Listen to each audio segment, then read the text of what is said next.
कृष्ण भक्तों, अगर सच कहूं कोई कितना भी बुरा करे या बुराई करे, आपको फर्क ही नहीं पड़ना चाहिए। अगर बेमतलब कोई आपको नुकसान पहुंचाना चाहता है तो वो खुद के लिए कुआं खोद रहा है।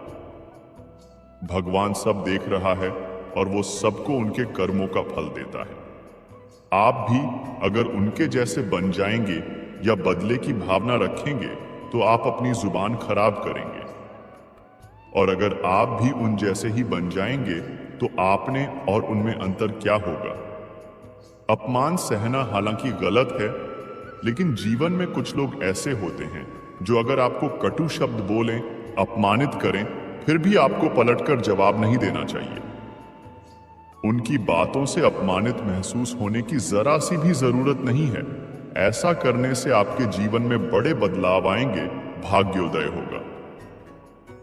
अगर आपके माता पिता किसी के सामने डांटते फटकारते हैं तो आप उसे अपमान के तौर पर ना लें, इसे सकारात्मक रूप में लीजिए। उनकी डांट हमेशा आपकी भलाई के लिए होती है।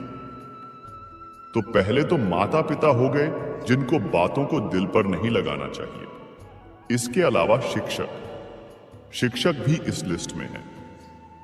आपका गुरु अगर आपका अपमान कर दे या फिर कटु शब्द बोल दें तो उस बात की बुरा ना माने, क्योंकि वह भी जो कहता है आपकी भलाई के लिए। तो आगे से इस बात का भी ध्यान दीजिए, यह आपको जीवन में तरक्की की तरफ ले जाएगा। वहीं मंदिर में आपको कभी कोई भला बुरा कह दे तो कभी भी उससे लड़ाई नहीं करना चाहिए, बल्कि आपको शांति के साथ निपटना चाहिए। अपमान के तौर पर ना लीजिए। आप अगर इन लोगों की बातों का बुरा मानने लगेंगे तो जीवन में बहुत दुखी रहेंगे।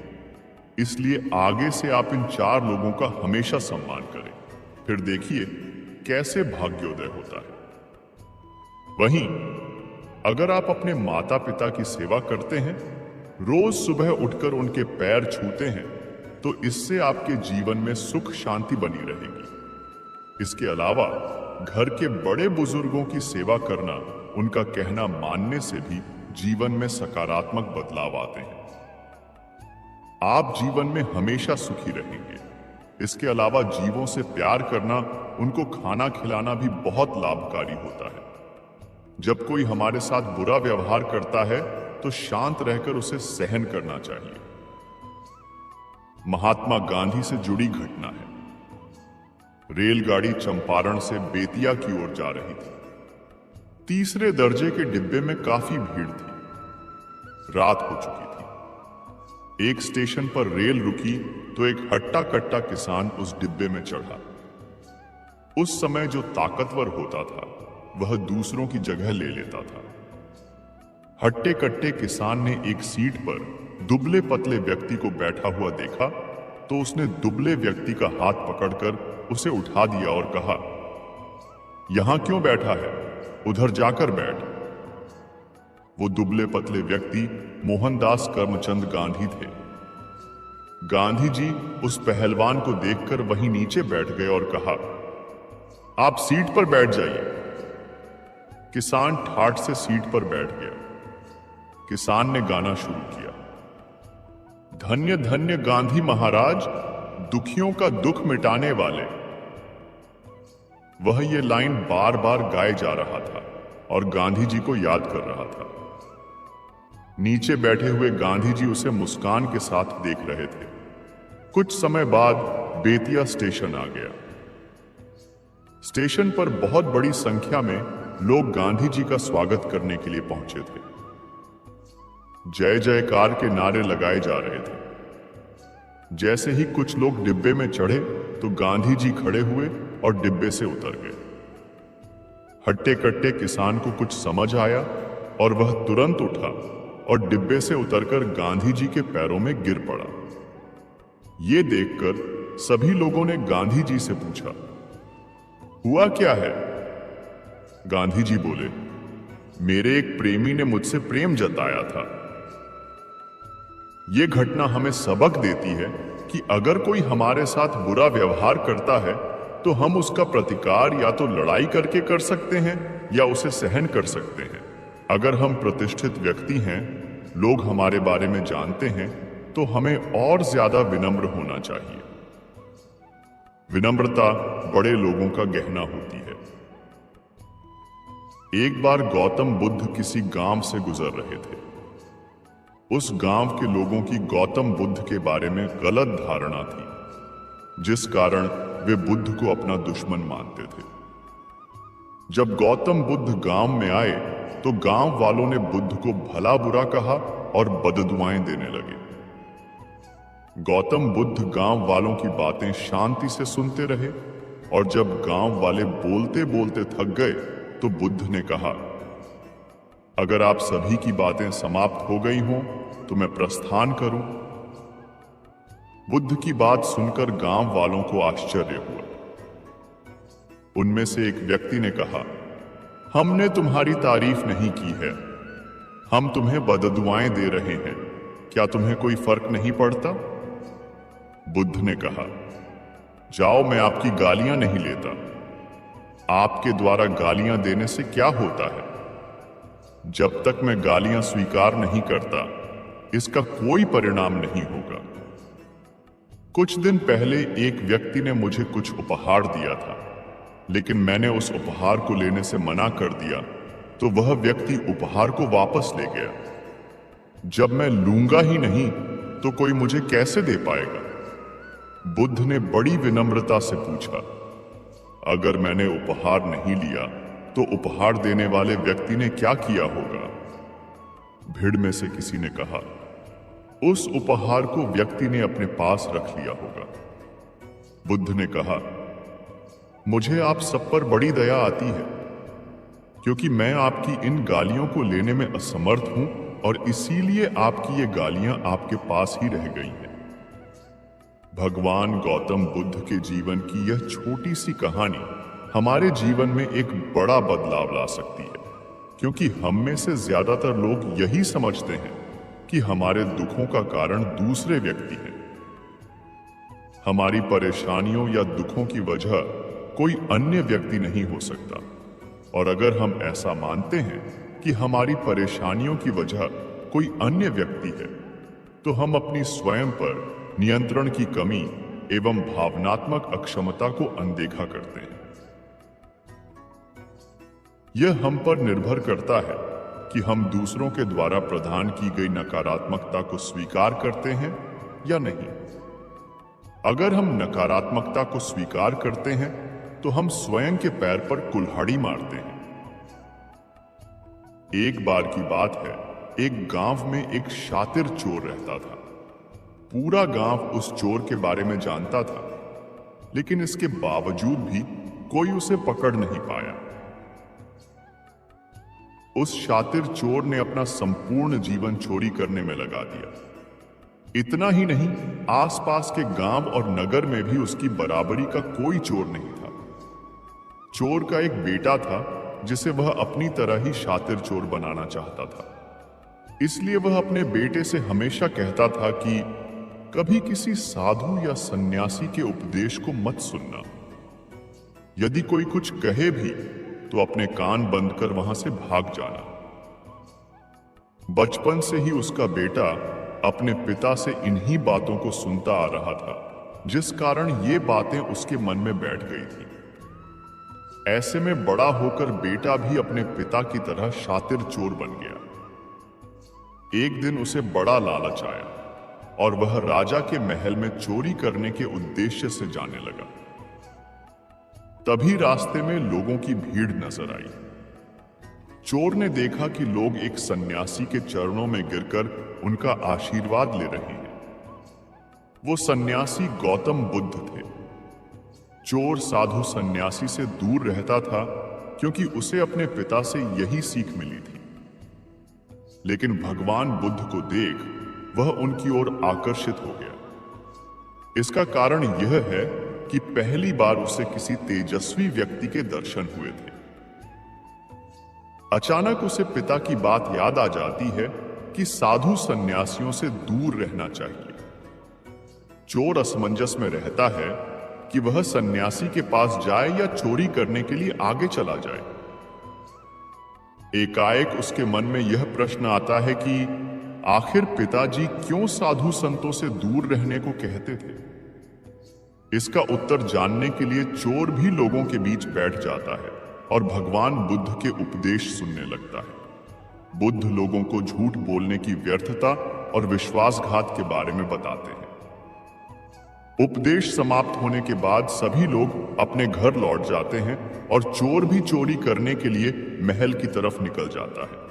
लेकिन पूरे रास्ते वह यही सोचता रहता है कि क्यों न एक बार उस सन्यासी के उपदेश में कही बातों को मानकर देखा जाए।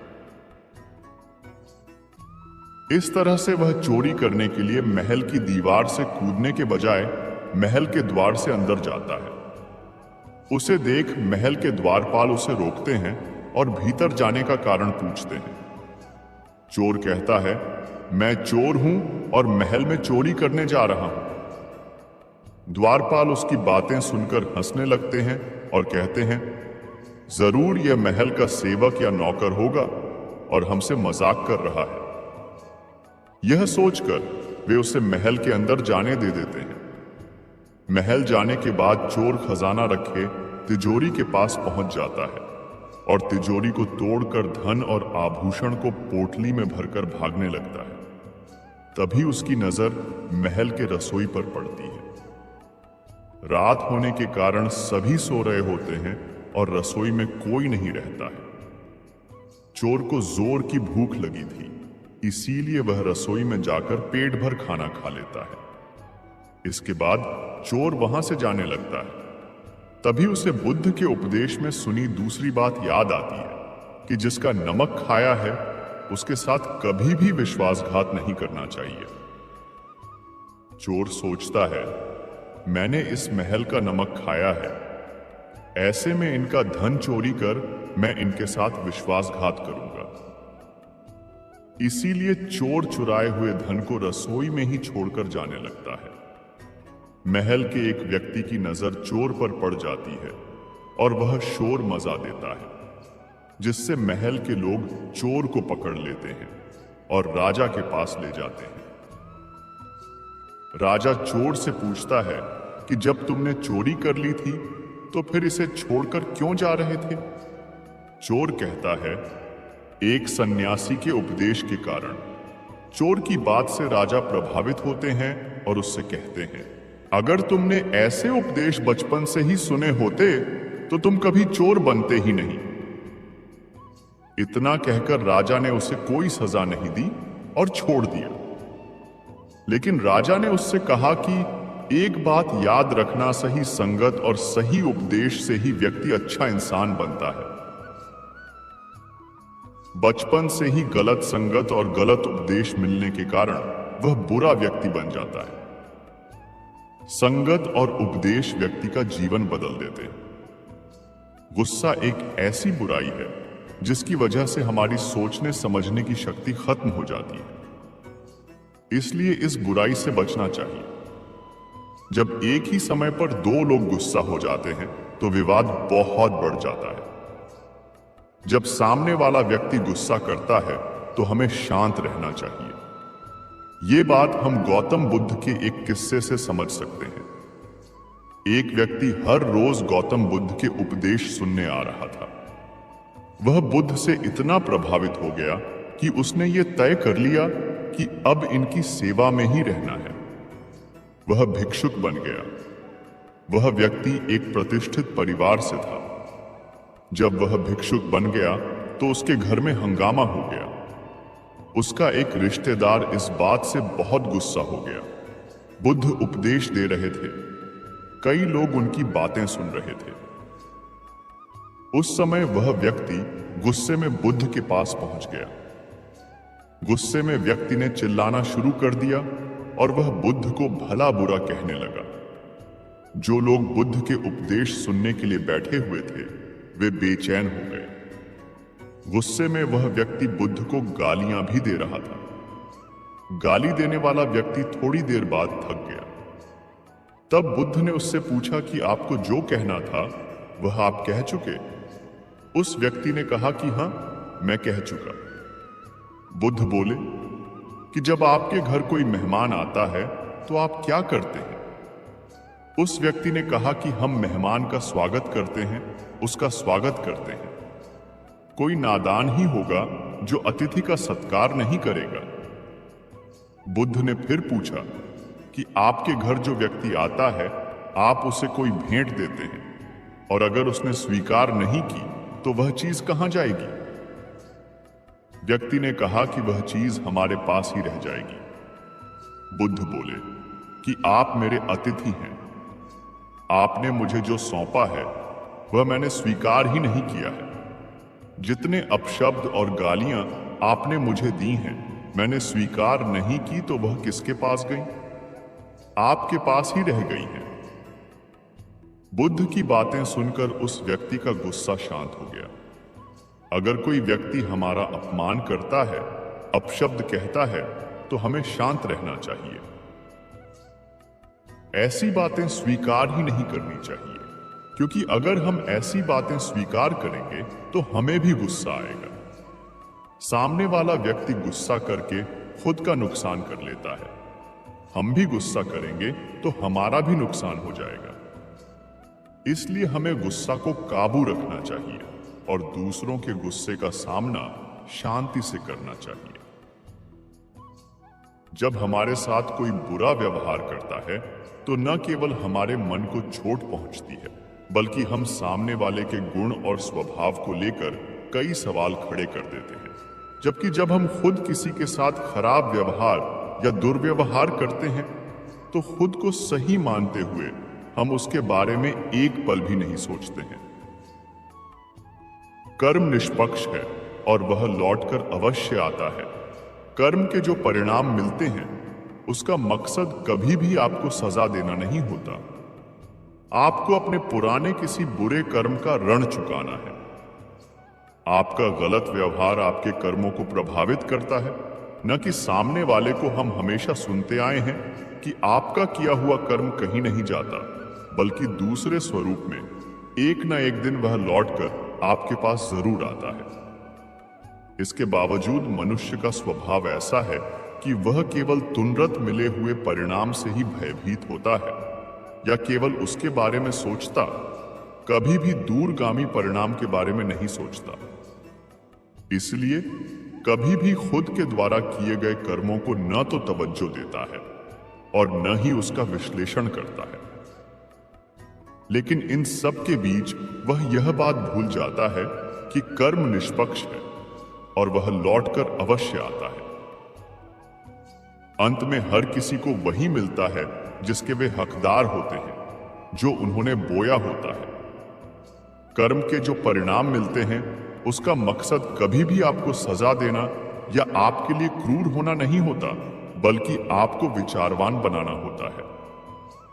कर्म अच्छा है या बुरा, इसे मापने का कोई पैमाना नहीं है, लेकिन आपके पास विचार की शक्ति है जिससे आप इसका विश्लेषण जरूर कर सकते हैं। आपकी चेतना, जागरूकता इसमें आपकी मदद करती है।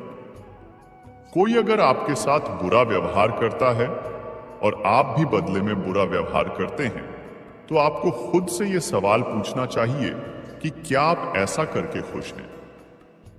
कोई भी कुछ बुरा करके बहुत लंबे समय तक आंतरिक खुशी महसूस नहीं कर सकता है। हां, आप क्षणिक खुशी जरूर महसूस कर सकते हैं, लेकिन इस क्षणिक खुशी के लिए आपने अपने बुरे कर्मों में एक और कर्म जोड़ लिया। क्या यह अर्थपूर्ण है? जब कोई आपके साथ बुरा व्यवहार करता है तो वह आपके लिए एक मौका पैदा कर देता है नकारात्मकता की ओर बढ़ने का। वह आपके मन को उकसाता है, लेकिन यहां आपको संयम से काम लेना चाहिए। आपको यह सोचना चाहिए कि वह व्यक्ति आपके जीवन में थोड़े पल के लिए आया है और शायद वह आपके कर्म के संबंध से जुड़ा है। वह आपके जीवन में आया ही इसीलिए है कि आपको अपने पुराने किसी बुरे कर्म का ऋण चुकाना है। उसका बुरा व्यवहार आपके कर्मों का फल हो सकता है या आपके लिए सबक। इसलिए आपको प्रतिक्रियावादी होने के बजाय संयमित रहना चाहिए और अपने बुरे कर्मों के ऋण को और नहीं बढ़ाना चाहिए। आपको ऐसे लोगों के प्रति आभारी होना चाहिए, क्योंकि वह आपको न केवल पुराने कर्मों के ऋण को चुकाने का मौका दे रहे हैं, बल्कि ऐसे लोग कहीं ना कहीं आपको एक सबक भी देकर जाते हैं कि किस प्रकार आपको लोगों से व्यवहार करना चाहिए। ऐसे लोग हमारे जीवन में एक आईना बनकर आते हैं, क्योंकि वह हमारे अतीत के किसी न किसी कर्म को रिफ्लेक्ट कर रहे होते हैं। हमें उस पर संयमित होकर सोचना चाहिए, न कि उस व्यक्ति को अपना दुश्मन मानकर उस पर प्रहार कर देना चाहिए। कई बार लोग यह तर्क देते हैं कि मैंने तो अपने बचाव में ऐसा व्यवहार किया। हो सकता है, लेकिन आपके लिए एक मौका होता है खुद को संतुलित रखने का। आपके आसपास कई ऐसे लोग होते हैं जो एनर्जी सकर, ऊर्जा चूसने वाले होते हैं, और आपको कुछ बुरा ना करते हुए उनसे खुद को बचाना होता है। यह आपके लिए परीक्षा की तरह है कि विषम परिस्थिति में भी आप सकारात्मक रहें, उसे खोएं ना। अगर ऐसे लोग बार बार आपके सामने आ रहे, तो कहीं ना कहीं वह भी आपके किसी कर्म का परिणाम है जिससे आपको सतर्कता के साथ निपटना है। एक बात हमेशा याद रखें कि दूसरों के साथ वैसा ही व्यवहार करें जैसा व्यवहार आप खुद के साथ चाहते हैं। आपका गलत व्यवहार आपके कर्मों को प्रभावित करता है, न कि सामने वाले को। तो दोस्तों, ऐसे ही वीडियो और पाने के लिए हमारे चैनल को सब्सक्राइब जरूर करें और वीडियो को लाइक करें। धन्यवाद। कमेंट में जय श्री राम।